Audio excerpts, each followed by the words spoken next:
दोस्तों बहुत बहुत स्वागत करता हूं आप सभी का। उत्तर प्रदेश में साल 2027 में विधानसभा का चुनाव है। इसी साल पंचायत का चुनाव है। इस बीच बीएसपी ने अपनी सक्रियता काफ़ी ज़्यादा बढ़ा दी है। यहां तक कि बीएसपी ने अपना पहला उम्मीदवार उत्तर प्रदेश चुनाव के लिए घोषित कर दिया है। माधोगढ़ सीट, जालौन झांसी की माधोगढ़ सीट से बीएसपी ने अपना पहला उम्मीदवार ब्राह्मण को बनाया है।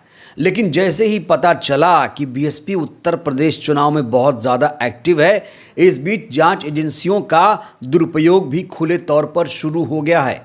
ईडी, सीबीआई, आईटी का दुरुपयोग ये सरकार कैसे कर रही है, इसकी वानगी आप लोगों ने पहले भी देखा होगा।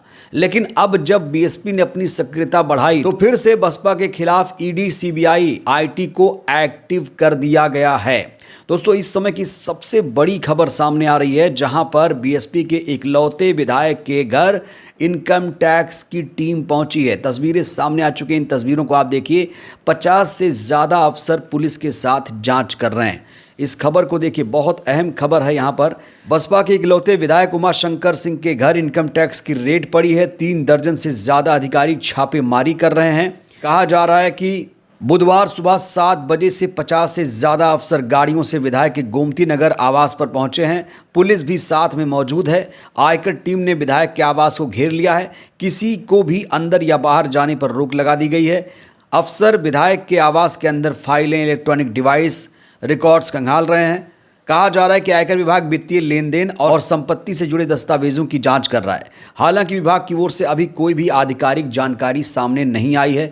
तो ये बहुत बड़ी खबर है। लोग अभी तक बीएसपी पर यही आरोप लगा रहे थे कि भाई बीएसपी जो है वो डीएक्टिव हो चुकी है, वो तो बीजेपी से डर गई है। बीएसपी चीफ जो हैं ईडी, सीबीआई, आईटी से डरती हैं। लेकिन बीएसपी ने जैसे ही 2027 चुनाव को लेकर अपनी सक्रियता दिखाई, तुरंत उनके विधायक के खिलाफ आईटी की रेड पड़ जाती है। आखिर इसके क्या मायने हैं? जानकार कह रहे हैं कि बसपा की जो सक्रियता है वो बीजेपी बर्दाश्त नहीं कर पाई और बसपा ने अपना पहला उम्मीदवार ब्राह्मण को बनाया। दोस्तों, आपको बता दें, जो ब्राह्मण समाज है इस समय उत्तर प्रदेश में खास तौर से वो बीजेपी से नाराज़ है। खास तौर से शंकराचार्य के मुद्दे पर ज़बरदस्त तरीके से उसमें नाराज़गी है। और भी कई सारे मुद्दे हैं जिस पर ब्राह्मण समाज बीजेपी से इत्तेफाक नहीं रखता है। जो मोदी के कट्टर भक्त थे, जो बीजेपी के कट्टर सपोर्टर थे, अब वही बीजेपी के खिलाफ सड़क पर उतर आए हैं। लेकिन इस बीच बीएसपी चीफ ने जो रणनीति बनाई 2027 चुनाव को लेकर, कहा जा रहा है कि बीजेपी को ये रणनीति रास नहीं आ रही है। जिस रणनीति पर बीएसपी चीफ ने काम करना शुरू कर दिया है, उससे भारतीय जनता पार्टी को बहुत ज़्यादा नुकसान होगा। और इसीलिए बीएसपी के इकलौते विधायक को इस समय डराने का खेल शुरू हो गया है। आपको बता दें कि बीएसपी के विधायक उमाशंकर उत्तर प्रदेश में पीडब्ल्यूडी के बड़े ठेकेदार माने जाते हैं। कहा यह भी जा रहा है कि वो बीएसपी चीफ के बहुत करीबी हैं। सोशल मीडिया पर बहुत सारे पत्रकार ये भी लिखने लगे कि वो योगी सरकार के बहुत करीबी हैं। पीडब्ल्यूडी विभाग में उमाशंकर सिंह का सिक्का चलता है। तो इस खबर को मीडिया कई एंगल से दिखाने की कोशिश कर रहा है। खास तौर से जो टीवी मीडिया है वो ये बता रहा है कि जो उमाशंकर सिंह हैं वो योगी के करीबी हैं। लेकिन बीएसपी के इकलौते विधायक के घर पर जिस तरीके से आईटी की रेड पड़ी, कहा जा रहा है कि इससे बीएसपी को डराने की कोशिश की गई है। बड़ा सवाल ये है, क्या बीएसपी चीफ ने जो सक्रियता दिखाई है अब उनकी सक्रियता कम हो जाएगी या फिर वो इससे दुगनी ताकत से अपनी रणनीति पर काम करेंगी? दोस्तों, आपको बता दें कि उमाशंकर सिंह बलिया के रसड़ा सीट से बीएसपी के इकलौते विधायक हैं। कहा तो ये भी जा रहा है कि जो सीट बसपा ने जीती है वो इनके दम पर जीती है, इनका अपना जनाधार है। आपको याद दिला दें, 2022 के चुनाव में बसपा ने मात्र एक सीट पर जीत हासिल की थी और वो सीट है बलिया की रसड़ा सीट, जिस पर उमाशंकर सिंह ने जीत हासिल की थी। उमाशंकर सिंह मायावती जी के बेहद करीबी, बेहद खास बताए जाते हैं और उमाशंकर सिंह के घर पर इसलिए रेड मारी गई है, इसलिए छापा पड़ा है जिससे बीएसपी चीफ को डराया जा सके। सोचिए दोस्तों, इसी साल पंचायत का चुनाव है, अगले साल विधानसभा का चुनाव है। अब जो लोग कहते थे कि भाई बीएसपी बीजेपी की बी टीम है, अब वो लोग क्या कहेंगे?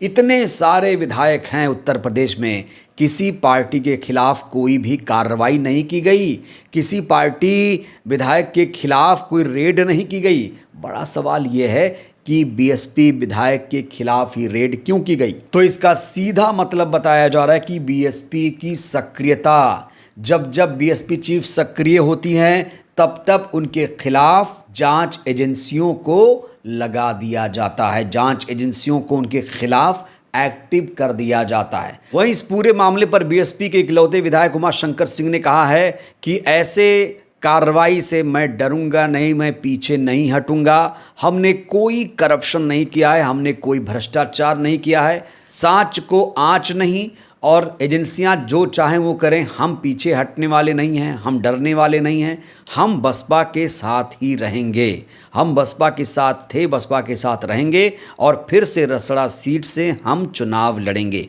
इस तरीके के दावे रसड़ा सीट के विधायक द्वारा लगातार की जा रही है। हालांकि उमाशंकर सिंह के बारे में कहा जा रहा है कि वो लखनऊ में ही मौजूद हैं। देखिए, भारतीय संस्कार, संस्कृति और सनातन धर्म में सुख दुख बांटना ये मनुष्य की प्रकृति में या मनुष्य के हिस्से में होता है। और आज हमारे रिश्तेदार श्री उमाशंकर सिंह जो विधायक हैं रसड़ा से, दलीय नीतियों के आधार पर हमारा उनका कोई रिश्ता नहीं है, एक व्यक्तिगत जीवन का रिश्ता है। और ऐसे में सुख दुख बांटना हर रिश्तेदार परिवार के लोगों की जिम्मेदारी बनती है। आज उनके घर पर आयकर विभाग ने रेड की, जबकि देश प्रदेश के राजनेता, देश प्रदेश की संस्थाएं सब जानती हैं कि 2 वर्षों से श्री उमाशंकर सिंह जी को ब्रेन का 4थे स्तर का कैंसर है। वो अपनी सांसें बचाने के लिए कभी अमेरिका, कभी दिल्ली, कभी लखनऊ 2 वर्षों से लगातार दौड़ रहे हैं। और ऐसी परिस्थितियों में उनका धंधा व्यवसाय सब चौपट हो चुका है, ऑलमोस्ट बंद हो चुका है। उसके बावजूद उनके घर में रेड किया जाना इन परिस्थितियों में, और जिस प्रकार से रेड की जा रही है कि उनके घर में नर्स और चिकित्सक जाने का भी अवसर नहीं दिया जा रहा है। अगर कोई हानि, जीवन की हानि होती है तो इसके लिए संस्थाएं जिम्मेदार होंगी। और मैं समझता हूं कि दुर्लभतम अपराधों में भी जब ऐसी परिस्थितियों में कोई न्यायालय जाता है तो माननीय न्यायालय भी दया के आधार पर उस याचिका को स्वीकार करके दोषमुक्त कर देती है। मैं दोषमुक्त करने की बात नहीं करता हूं, अगर दोषी हो तो चाहे जो सजा दी जाए, लेकिन क्या यह अवसर राजनीतिक बदले की भावना से प्रेरित होकर के किसी को दंड पहुंचाने अथवा पीड़ा पहुंचाने का अवसर हो सकता है? क्या यह सही समय है? कहा जा रहा है कि जांच एजेंसियों को एक्टिव इसलिए किया गया है जिससे उमाशंकर को भी डराया जा सके। उमाशंकर बीएसपी छोड़ दें, बीएसपी के टिकट पर चुनाव न लड़ें, वो सत्ताधारी पार्टी की तरफ चले जाएं। ये भी एक मायने मतलब इसमें निकाले जा रहे हैं कि ना सिर्फ बीएसपी को डराने की कोशिश है बल्कि बीएसपी के विधायक को भी यहाँ पर डराने की कोशिश है इस रेड के द्वारा। दोस्तों, आपको बता दें कि 15 मार्च को बीएसपी लखनऊ के साथ साथ नोएडा में एक बड़ा कार्यक्रम करने जा रही है और बीएसपी ने कई सीटों पर प्रत्याशी चिन्हित कर लिए हैं। और आपको हमने ये भी बताया कि माधोगढ़ सीट से ब्राह्मण प्रत्याशी घोषित कर दिया गया है। पहला प्रत्याशी, पहली ऐसी पार्टी है यूपी में जिसने पहला उम्मीदवार ब्राह्मण को बनाया है। ब्राह्मण कार्ड खेल दिया है बीएसपी ने। और फिर से 2027 की तरह कहा जा रहा है बसपा सरकार बनाएगी, ऐसे दावे बीएसपी चीफ के द्वारा लगातार किए जा रहे हैं। 15 मार्च को लेकर खबर यह है कि आकाश आनंद भरतपुर से रैली की शुरुआत करेंगे, उसके बाद वो यूपी में भी आ सकते हैं। उत्तर प्रदेश में पंचायत चुनाव है जिसे सत्ता का सेमीफाइनल माना जा रहा है। पंचायत चुनाव में भी बीएसपी अपने उम्मीदवार उतारेगी। 2027 चुनाव में सभी सीटों पर अपने प्रत्याशी उतारेगी बीएसपी। और 403 सीटें हैं उत्तर प्रदेश में और बहुमत के लिए चाहिए 202 सीटें। हालांकि बीएसपी ने एक नारा दिया है कि 403 की तैयारी है, 226 सीट हमारी है। तो यूपी चुनाव के मद्देनज़र बीएसपी ने अपनी सक्रियता बढ़ा दी है। न सिर्फ बैठकें हो रही हैं बल्कि अब प्रत्याशियों के नामों की भी घोषणा शुरू हो गई है। बड़ा सवाल, क्या बीएसपी की सक्रियता से डर गई है बीजेपी?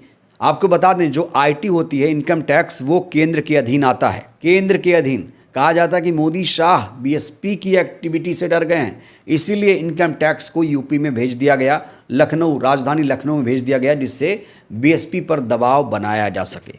बड़ा सवाल ये है कि अगर बीएसपी चीफ इस समय तेवर में हैं, बड़ा सवाल ये है क्या ऐसे रेड से, क्या ऐसे छापेमारी से बीएसपी की सक्रियता कम हो जाएगी या फिर बीएसपी अपनी रणनीति में कामयाब हो पाएगी? उमाशंकर सिंह क्या बीएसपी में ही बने रहेंगे या ऐसे कार्रवाई से वो पाला भी बदल लेंगे। दोस्तों देखना होगा आगे क्या कुछ होता है। बहरहाल इस वीडियो में इतना ही। आपको क्या लगता है, ये जो जांच एजेंसियां लगातार रेड कर रही हैं, बीएसपी के खिलाफ कार्रवाई शुरू हो गई है, इसके मायने मतलब आप लोग क्या निकाल रहे हैं? क्या ये बीएसपी की सक्रियता की वजह से ऐसा हो रहा है? राय दीजिएगा। बहुत बहुत धन्यवाद।